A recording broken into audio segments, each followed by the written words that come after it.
మార్గశిర మాసం ప్రారంభం సందర్భంగా మార్గశిర మాసం యొక్క విశిష్టత పవిత్రత గురించి తెలుసుకుందాము.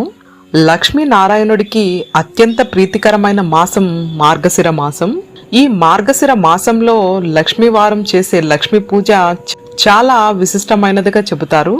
మార్గశిర మాసం అనేక పర్వదినాల సమాహారంగా చెబుతారు. విష్ణువుకు ఎంతో ఇష్టమైన ఈ మాసంలో లక్ష్మీ పూజలు, ఉపవాస దీక్షలు సకల శుభాలు కలగచేస్తాయని చెబుతారు. భగవద్గీతలో మాసానా మార్గశీర్షానం అంటాడు కృష్ణ భగవానుడు.